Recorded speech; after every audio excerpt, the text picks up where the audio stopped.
नमस्ते। इस एपिसोड में आपका स्वागत है और पिछली बार की तरह इस एपिसोड में भी हमारे साथ म्यूचुअल फंड इंडस्ट्री के एक्सपर्ट हैं mister Manoj Srivastava. Welcome mister Srivastava. Thank you Rahul. इस एपिसोड्स में भी हम लोग म्यूचुअल फंड स्कीम्स को एनालाइज करेंगे, जिनकी हमारे पास कुछ क्वेश्चंस आए हैं कि इन स्कीम्स के बारे में बताएं कि कैसे अच्छी हैं, बुरी हैं।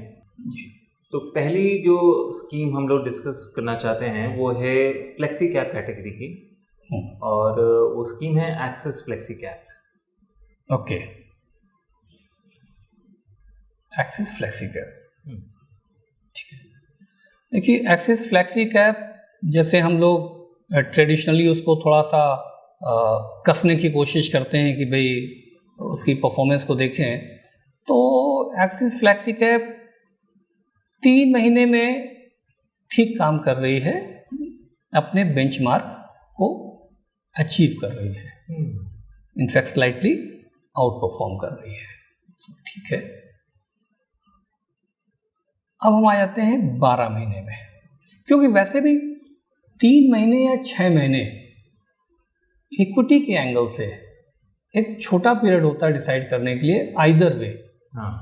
अगर कम अच्छा परफॉर्म किया है तो उसको भी बहुत आप ये नहीं मान सकते हैं कि स्कीम पे कोई आप व्यू नहीं ले सकते हैं, और अच्छा परफॉर्म किया है तो भी व्यू नहीं ले सकते हैं। तो आपको थोड़ा सा और डीप डिग करना पड़ेगा। 12 महीने में जो हम देख रहे हैं, तो 12 महीने में सिचुएशन ये है कि इसकी एक्चुअल परफॉर्मेंस इसके बेंचमार्क से कम है, यानी अंडर परफॉर्म किया है। 3 साल में जाके जब देख रहे हैं तो 3 साल में जो परफॉर्मेंस इनकी एक्चुअल है वो बेंचमार्क से ठीक ठाक कम है, ठीक ठाक कम है।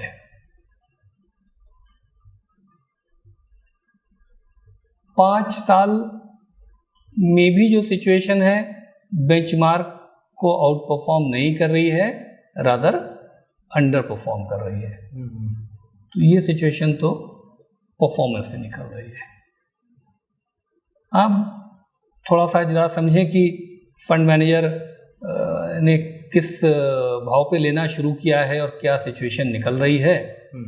तो इसका जो बेंचमार्क पी है और इस स्कीम का एक्चुअल पी है वो ठीक ठाक ज़्यादा है, तो ये भी बहुत अच्छा फीचर नहीं है। पीबी में भी ये सिचुएशन है, इसका मतलब शेयर्स महंगे हैं, तो पी और पीबी के भी फ्रंट पे बेंचमार्क से लेके रिटर्न उतना नहीं जनरेट कर पा नहीं हो रहा है। जिस प्राइस पे लिया जा रहा है शेयर्स अच्छे होंगे, लेकिन शेयर जो अच्छा इन्वेस्टर की डेफिनेशन से होना चाहिए, शेयर तो अच्छा होना ही चाहिए, कंपनी अच्छी होनी ही चाहिए, बट आप किस प्राइस पे लिया है। अगर वो प्राइस आपकी ज़्यादा है तो आप समझिए कि आपका जो मार्जिन ऑफ सेफ्टी है, क्योंकि शेयर है तो फ्लक्चुएट करेगा ही, नीचे भी जाएगा ही जाएगा, तो मार्जिन ऑफ सेफ्टी आपका कम हो जाता है। और आप जितने अच्छे प्राइस पे ले लेते हैं, यानी सस्ते पे ले लेते हैं, तो मार्जिन ऑफ सेफ्टी भी ज़्यादा हुआ, और जब मार्केट चलता है तो आपका रिटर्न भी ज़्यादा आता है। तो उस फ्रंट पे भी ये उतना बात नहीं बन रही है। एक्चुअल होल्डिंग ठीक है, 60 के ऊपर है, 64 करीब है। फंड साइज ठीक है, 13,000 करोड़ के आसपास का निकल के आ रहा है। फ्लैक्सी कैप है, लेकिन समझने के लिए हम मान के चलें कि इसका जो लार्ज कैप वाला पोर्शन है वो सब्सटेंशियली वही है, एक तरह से मतलब 87% के आसपास का लार्ज कैप निकल रहा है, और बाकी मीडियम है, और स्मॉल तो लेस देन 1% है।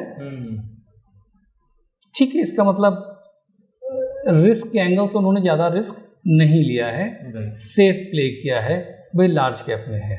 एक तरह से लार्ज कैप के ही नेचर का हो रहा है ये। यस, इनका बेंचमार्क है निफ्टी 500। हाँ जी।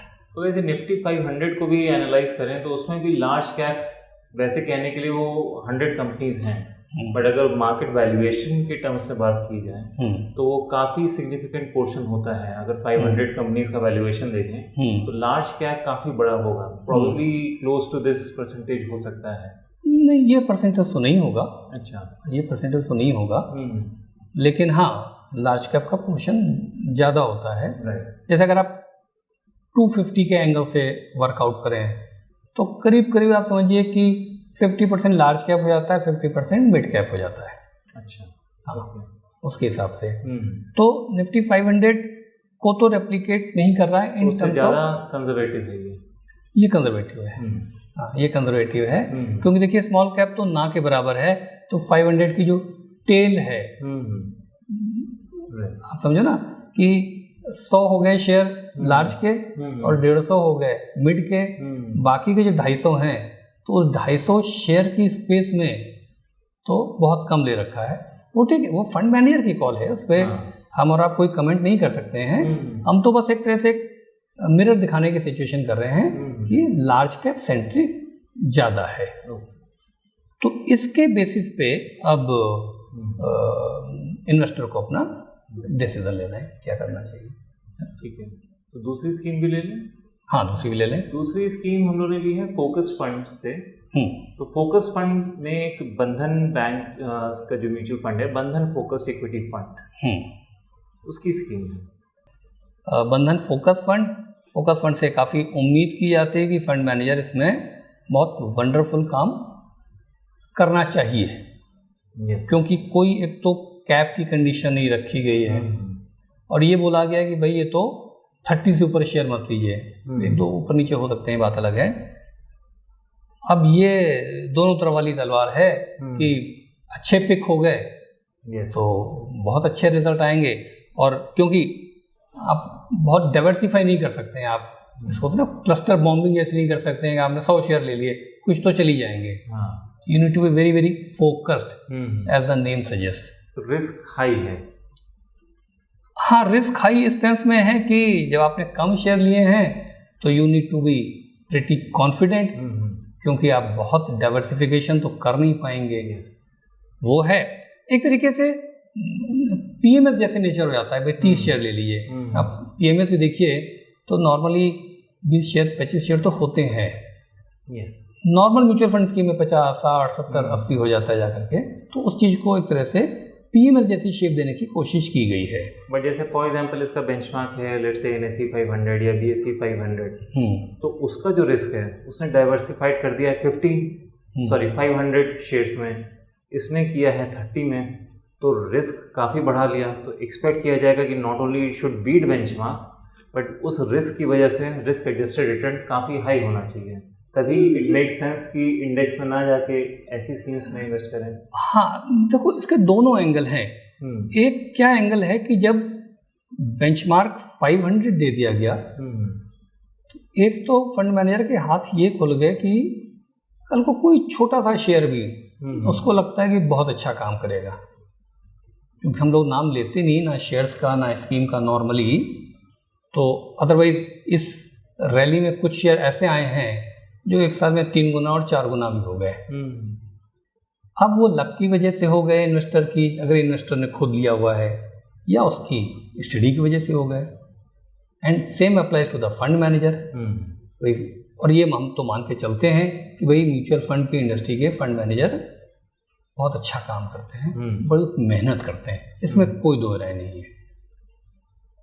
तो अब उसको अगर लग रहा था 1 साल पहले कि एक छोटा सा शेयर है जो कि मल्टी बैगर बनेगा, अब अगर वो बेंचमार्क ले लेता लार्ज कैप का, बेंचमार्क ले लेता लार्ज एंड मिड का, तो उस शेयर को नहीं ले पाता जिसका नंबर मान लीजिए 260th है।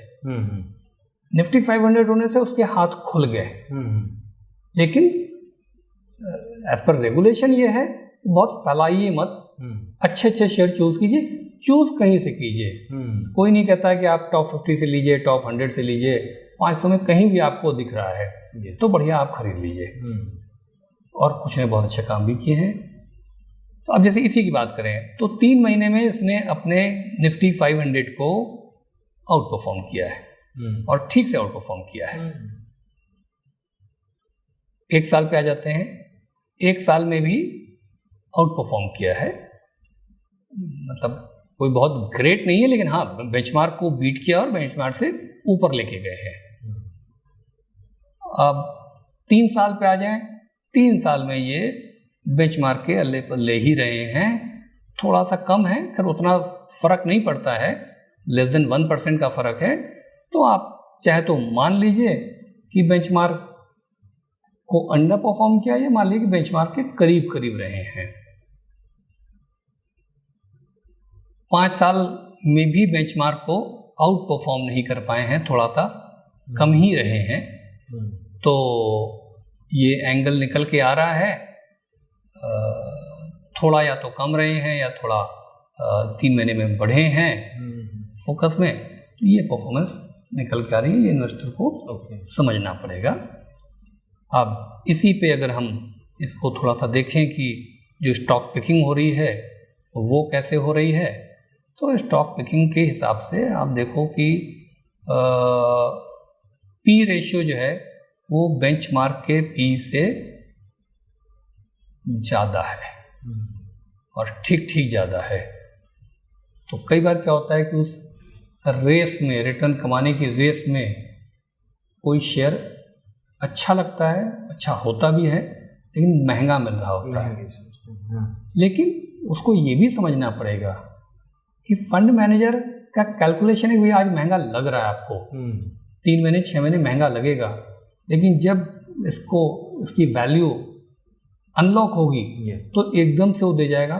तो कई बार जो आपको साल में 2 साल में परफॉर्मेंस में भी अंडर परफॉर्मेंस दिखती है या पी में भी दिखती है अंडर परफॉर्मेंस, वो कैलकुलेटेड मूव भी हो सकता है कि आज महंगा है तो सब लोग दौड़ रहे हैं, उसने भी ले लिया, लेकिन उसको लग रहा है इसमें वैल्यू अभी और ज़्यादा है, तो ठीक है आज हम महंगा लेते हैं, कोई बात नहीं, बाद में सारा बराबर हो जाएगा। तो बट यहाँ पे यस, पी थोड़ा सा ज़्यादा है, पीवी भी थोड़ा सा ज़्यादा है, नंबर ऑफ होल्डिंग में 31 आ रही है, 30 की बात है तो वही उसी हिसाब से निकल के आ रही है। फंड साइज कम है, पता नहीं क्यों, क्योंकि तो बड़ा अच्छा फंड हाउस है, ब्रांड नेम वाइज जो है, और फोकस कैटेगरी भी ठीक है, बट कुछ लेस देन 2000 करोड़ का फंड साइज आ रहा है, वो थोड़ा सा बात बेहतर होता कि ये ज़्यादा होता।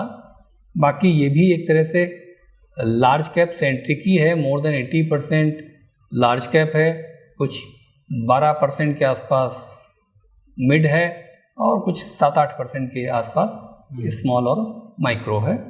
तो खैर अब ये तो फंड मैनेजर की कॉल है, हमको ब्रॉडली जिन उस पर हम देखते हैं कि कितने महंगे खरीदे गए, पी क्या है, पीबी क्या है, परफॉर्मेंस क्या है, तो अगेन हम लोग कोई कमेंट करते नहीं है, तो ये सिचुएशन है और अब इन्वेस्टर इसके बेसिस पे सोच सकता है। तो बाकी मेरे ख्याल से आपकी स्कीमें हम लोग अगले एपिसोड में ले सकते हैं। और आपके ऑडियंस से रिक्वेस्ट, क्योंकि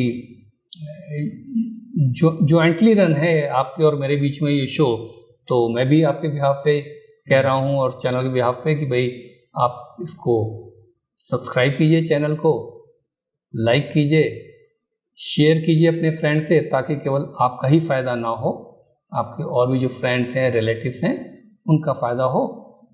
तो सब्सक्राइब कीजिए, लाइक कीजिए, शेयर कीजिए, और जो भी आपके कमेंट्स हों, कमेंट्स के फॉर्म में या जो ईमेल आईडी हमने डिस्क्रिप्शन बॉक्स में डाली हुई है उस पर अपनी क्वेरीज भेजिए। और जितने भी तरह के इश्यूज आपके निकल के आ रहे हैं, कन्फ्यूजन्स आ रहे हैं, आप भेजिए और हम उसको आपका सेटिस्फैक्ट्री आंसर देंगे, आपको एजुकेट करेंगे। ठीक है, thank you so much. Thank you.